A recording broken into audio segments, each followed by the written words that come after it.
Hello students, how are you? You are welcome to online classes CR International School. Students, I hope that everyone is fine at your home. Let us, we are going to start our chapter संविधान निर्माण। हम कई दिनों से संविधान का निर्माण कैसे हुआ, संविधान सभा कैसे बनी, हमारे किन किन नेताओं का इसमें योगदान हुआ, संविधान किस तरह से लिखा जाता है, किस तरह से इसकी बैठकों की अध्यक्षता हुई, कौन कौन इसमें किस किस भूमिका को अदा कर रहा था। इस तरह से हम कई दिनों से इस टॉपिक को लेकर आगे बढ़ रहे हैं। आज का हमारा जो टॉपिक है वो मोस्ट इम्पोर्टेंट टॉपिक है और एग्जाम में आने वाला टॉपिक है संविधान की प्रस्तावना।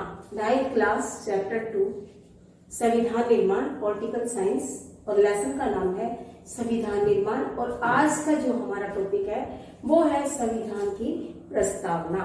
प्रस्तावना किसे कहते हैं, सबसे पहले इसके बारे में जान लेते हैं। देखिए, संविधान की भूमिका, जैसे हमारे अंदर बुक के अंदर कोई भी चैप्टर्स होते हैं तो बाहर उनकी डिटेल होती है कि इस पेज पर ये चैप्टर स्टार्ट होगा, यहाँ से यहाँ तक चल रहा खत्म होगा, इतना लंबा है, मतलब हमें आइडिया लग जाता है। तो इस तरह से संविधान की भूमिका, जिसमें भारतीय संविधान के मूलभूत सिद्धांत लिखे हुए हैं, मुख्य सिद्धांत जिसका पालन हर एक नागरिकों को करना पड़ता है, हर एक देश की सरकारों को करना पड़ता है, और ऐसे आदर्श जिनका सहारा लेकर सरकारें अपने कामों को आगे बढ़ाती हैं। तो संविधान की प्रस्तावना एक तरह से किसी भी संविधान की भूमिका होती है जो सबसे पहले वर्णित होती है, और इसमें संविधान के अंदर जितने भी सिद्धांत हैं, आदर्श हैं, नियम है, वो सब लिखित होते हैं। अब हर एक देश की संविधान की प्रस्तावना होती है। अब एक क्वेश्चन उठता है कि इसका महत्व क्या है, क्यों बनाया, क्यों लिखा गया इसको। तो देखिए, इसके चिंतन पर ही संविधान बना है। जो संविधान की प्रस्तावना है, इसके चिंतन पर संविधान निर्मित है। जो जो चीजें हमारे दिमाग में आई, जो संविधान निर्माताओं के दिमाग में आई, उन्होंने इस पर चिंतन की, बहस की, विचार विमर्श किया और उसे संविधान में डाला। तो हम कह सकते हैं कि इसके चिंतन पर ही संविधान लिखित है। उसके बाद सरकार के कानूनों तथा कार्यों का मूल्यांकन है। ये सरकार के जो कुछ भी सरकार को काम करना है उसका मार्गदर्शन है, किस तरह से चुनाव होने चाहिए, कितनी स्तर की सरकारें होनी चाहिए, कहाँ कहाँ पर किस किस सरकार को किस तरह से काम सुपुर्द किए गए हैं, कौन से उनके राजस्व के संबंधी मामले हैं, किस तरह से उनको नागरिकों के अधिकारों की रक्षा करनी है, किस तरह सर्वोच्च न्यायालय, उच्च न्यायालय की भूमिका है, सब कुछ, सब जो भी कानून है, कार्य है सरकार से रिलेटेड, वो सब हमारे संविधान में वर्णित है। इसलिए भी, और संविधान की प्रस्तावना में है, इसलिए संविधान में इसका महत्व है। उसके पश्चात थर्ड पॉइंट हमारा आता है इसके महत्व में कि इसे भारतीय संविधान की आत्मा कहा गया है। यह भारतीय संविधान की आत्मा है। कैसे? क्योंकि जो भी चीज है इसमें लिखित, वो बहुत विश्लेषण के बाद, बहुत सोच और तर्क वितर्क के बाद इसमें डाली गई है, तो उसमें कोई भी जवाब नहीं उठा सकता। ऐसे मेन विषय डाले गए हैं जिनके ऊपर प्रत्येक नागरिक को गर्व है, प्रत्येक सरकारों का ये मार्गदर्शन करते हुए आगे चलाती है। मतलब जो चीज फ्यूचर में भी काम आने वाली थी वो भी संविधान में छोड़ी गई है। किस लिए? कि आने वाले समय में किसी को भी किसी भी तरह की परेशानियों का, समस्याओं का सामना न करना पड़े। तो भारतीय संविधान की आत्मा हमारे दिल में बसती है। हमारे जो भी हम काम करते हैं, अच्छे बुरे, उसकी साक्षी होती है। तो इस तरह से संविधान भी देश के नागरिकों का, देश की सरकार का साक्षी है, क्योंकि वो हमारे देश की आत्मा है, देश के दिल में बसता है। उसी के अनुसार सारे देश के कार्य, सारे देश के आदर्श, सिद्धांत, नियम, कानून, जितनी भी चीजें हैं वो सब हमारे संविधान पर डिपेंड करते हैं। और संविधान किस पर डिपेंड करता है? प्रस्तावना पर। आगे समझ, संविधान किस पर डिपेंड करता है? संविधान की प्रस्तावना पर। अब संविधान जो है, ये प्रस्तावना है क्या? तो जैसे आप सुबह सुबह अपने परेड में जाते हो, असेंबली में, तो वहां पर बोलते हो, हम भारत के नागरिक, भारत के लिए भाईचारे की शपथ लेते हैं, बोलते हैं ना हम सुबह सुबह। तो इसी तरह से प्रस्तावना एक सभी देशवासियों के लिए शपथ है। देखिए, इस प्रस्तावना में क्या कहा गया है, मैं आपको पढ़कर बताती हूँ। आज मुझे थोड़ी सी बुक की हेल्प लेनी पड़ेगी, क्योंकि ये ऐसे वर्ड्स हैं जिनको हम अपनी तरफ से घटा बढ़ा भी नहीं सकते हैं। तो देखिए, भारतीय जो संविधान की प्रस्तावना है वो क्या है?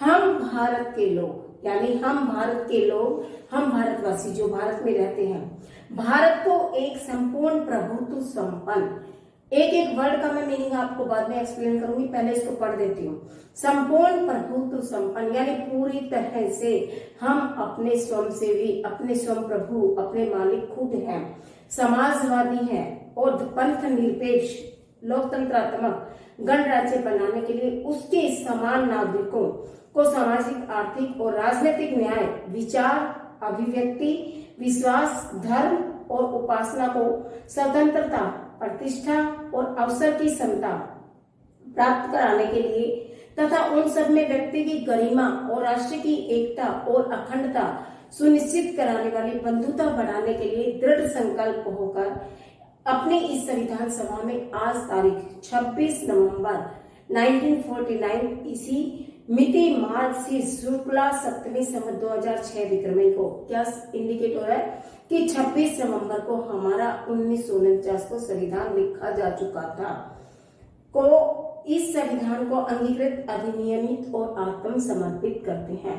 अब देखिए संविधान में इतने सारे शब्दों का वर्णन आया है, हम एक एक शब्द को किस तरह से आगे करेंगे एक्सप्लेन। देखिए जितने भी शब्द हैं, हर एक शब्द का अपने आप में एक परिपूर्ण महत्व है, इसलिए आज बहुत लंबे शब्द हैं और बहुत सारे हैं, आपको अच्छे से समझ आए, इसलिए आज के लिए हम 3 ही शब्दों की प्रस्तावना के 3 जो मुख्य शब्द हैं उनको लेकर चलते हैं, उससे आगे हम कल करेंगे। देखिए सबसे पहले वर्ड आया था प्रभुता संपन्न, जिसका मतलब मैं आपको समझा दूं, जो देश के नागरिक हैं, भारत के जो देशवासी हैं वो पूरी तरह से आजाद है, स्वतंत्र है। किस मामले में? देश के आंतरिक, देश के अंदर जो भी गतिविधियां होती हैं, जो भी कार्य हो, जो भी कानून है, उसमें उनको हस्तक्षेप करने का पूरा अधिकार है। और बाहरी देश से जो बाहर के मामले हैं उनमें भी उन्हें हस्तक्षेप करने का पूरा अधिकार है। किसको? देश के नागरिकों को। अगर लगता है सरकार स्वेच्छाचारी है, अपनी मनमर्जी चला रही है, तो वहां देश के नागरिक इन्वॉल्व हो सकते हैं। इसलिए कहा गया है कि प्रभुता संपन्न, प्रभुता संपन्न का मतलब लोगों को पूरा अधिकार दिया गया है संविधान में कि वो देश के आंतरिक और बाहरी मामलों को में फैसला कर सके यदि उन्हें लगता है कि उन्हें हस्तक्षेप करना चाहिए। इसके पश्चात कोई भी बाहरी शक्ति, प्रभुता संपन्न का मतलब है हम खुद के मालिक खुद हैं, हमें फैसले लेने का अधिकार है, हम कोई भी ऐसी बाहरी शक्ति देश में आदेश नहीं दे सकती जिसका हमें पालन करना पड़े मजबूरी में कि भाई फिर तो वो शासन ही दूसरा हो गया ना, अपनी नैतिक शक्ति आ गई फिर तो हम पे। इसीलिए कहा गया है कि भारत के नागरिकों को खुद से हर देश के मामले में अपने अधिकार है, चाहे वो आंतरिक हो या बाहरी हो, खुद से फैसले करने का अधिकार है। कोई बाहरी शक्ति उसे आदेश नहीं दे सकती, वो किसी का फॉलो नहीं कर सकता। इस तरह से इसे प्रभुता संपन्न का दर्जा दिया गया है। उसके पश्चात है समाजवादी। देखिए समाज में जितनी भी संपत्ति है वो समाज के लोग कमाते हैं, कोई उद्योग धंधों से, कोई रोजगार से, कोई शिक्षा से, कोई पुलिस में, कोई सेवा करके, कोई अपना व्यापार करके, कोई दुकान चलाकर, कोई अपनी आजीविका के उनके अपने अपने साधन है। तो समाज में जैसे भी संपत्ति है वो बाद में तो राष्ट्रीय संपत्ति में काउंट होती है, पहले तो एक नागरिक की संपत्ति है। जब नागरिक की संपत्ति है तो उसका बंटवारा भी समानता के साथ सभी नागरिकों में समान होना चाहिए, कोई भेदभाव नहीं होना चाहिए। प्रत्येक नागरिक को में सामाजिक आर्थिक विषमताएं कम हो, सभी को उसका लाभ एक जैसा मिले। जो रूस में क्रांति हुई क्यों हुई, फ्रांस में क्रांति हुई क्यों हुई? क्योंकि समाज में भेदभाव आ गया था, अमीर गरीबी का। जमींदारों को ज्यादा महत्व दिया गया, जो किसान थे उनको बिल्कुल नहीं दिया गया, इसलिए छोटे किसानों के साथ भेदभाव होता था। और जबकि समाज में मजदूरों के साथ, शोषित वर्ग के साथ, तो इस तरह से समाज में एक देश एक समाज की स्थापना, अच्छे समाज की स्थापना तभी करता है जब वो पूरे समाज को साथ लेकर चलता है, सभी के अच्छे बुरे की सोचता है, समाज के सभी तबकों के लिए भलाई के काम करता है।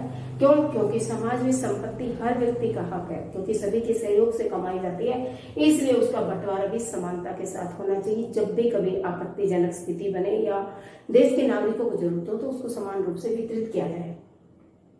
सामाजिक और आर्थिक विषमताएं कम हो सके, यानी जो समाज में अंतर है, अमीरी गरीबी का, एक जाति पाति का, कोई भी भेदभाव है, उसका बंटवारा इतने सुनियोजित, इतने अच्छे तरीके से हो कि जो भेदभाव है, अंतर है, विषमताएं हैं, वो कम हो सके। और फैसले इतने ठोस होने चाहिए कि उस पर कोई भी उंगली ना उठा सके, वो समाजवादी समाज है। जैसे कि अमीरों पर कर लगाना चाहिए, क्योंकि अमीरों के पास पैसा है, वो कर दे सकते हैं, उन पर कर लगाना चाहिए। और होता क्या, अक्सर आज भी मध्यम वर्ग शोषित होता है, मध्यम वर्ग पर करों की मार ज्यादा होती है, क्योंकि अमीरों के पास पैसा है वो भर देंगे, गरीब वैसे छूट जाते हैं। बचता कौन है, मीडियम, और मीडियम ही मारा जाता है शुरू से लेके आखिर तक। कितनी भी आप देशों के उदाहरण देख लो। तो कहा गया है कि अमीरों पर करों का बोझ होना चाहिए और गरीबों की मदद होनी चाहिए। अगर अमीरों पर कर लगाओ, गरीबों को थोड़ा सा करों से मुक्ति दो, ताकि बैलेंस बराबर हो जाए और एक अच्छे समाज की, एक समाजवादी देश की स्थापना हो सके। इस तरह से आपको क्लियर हो गया होगा। मैं ज्यादा टॉपिक को लेकर नहीं चल रही हूँ, इसलिए आपके लिए मैंने बहुत सारे शब्द आए, आपने देखा प्रस्तावना में, लेकिन आज हम 3 को ही क्लियर करेंगे, 3 करके ही आगे बढ़ेंगे। उसके बाद धर्मनिरपेक्ष। धर्मनिरपेक्षता मतलब है धर्म से अपने आप को अलग रखना। राज्य है, सभी धर्मों के लोग रहेंगे उसमें, तो ऐसा नहीं वो किसी एक स्पेशल धर्म को आधिकारिक धर्म मान ले कि ये हमारे देश का धर्म है, इसको सभी का पालन कर, वो गलत हो जाएगा। फिर तो भेदभाव हो गया। जबकि हम कहते हैं समाजवादी होना चाहिए, तो समाजवादी कहाँ हुआ? इसलिए प्रस्तावना के एक एक शब्द को महत्व दिया गया है, उस एक एक शब्द पर बल दिया गया है कि धर्मनिरपेक्षता किसे कहते हैं, किसी भी धर्म को। और 3 नंबर में क्वेश्चन, 1 नंबर में क्वेश्चन ये आता है, ये ध्यान दे लेना धर्मनिरपेक्ष वाला, क्योंकि हमारा ही देश एक ऐसा है जहां पर किसी भी धर्म को आधिकारिक धर्म नहीं माना गया।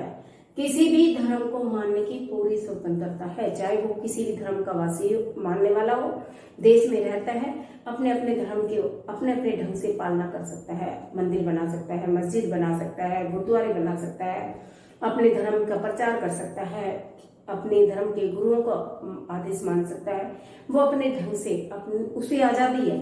कहने का तात्पर्य यह है कि कोई उसके काम में दखल नहीं देगा। जैसे उसकी मान्यताएं हैं, परंपराएं, रीति रिवाज है, वो उस तरह से अपने धर्म की प्रदर्शित कर सकता है, मान सकता है, जैसे उसको अच्छा लगे, जहां वो पूजा पाठ के लिए जाना चाहे वो कर सकता है। तो धर्मनिरपेक्ष इसे ही कहा जाता है, जिसे धर्म से संबंधित पूरी आजादी हो, स्वतंत्रता हो, लेकिन कोई भी धर्म आधिकारिक नहीं हो, किसी देश का अपन उस धर्म को लेकर हस्तक्षेप नहीं हो। आप देखें इंडिया में 40-50% लोग हिंदू धर्म के मानने वाले हैं, लेकिन क्या हिंदू धर्म को आधिकारिक धर्म थोड़ी बनाया गया? सभी धर्मों को समान दर्जा दिया गया। ठीक है, आज का हमारा टॉपिक इतना ही है। आज हमने पढ़ा प्रस्तावना और प्रस्तावना का महत्व, प्रस्तावना किसे कहते हैं, और प्रस्तावना में हमने पढ़ा समाजवादी धर्म और प्रभुत्व संपन्न। ठीक है, आज के लिए इतना ही काफी है, इससे आगे के टॉपिक को हम कल क्लियर करेंगे। Thank you.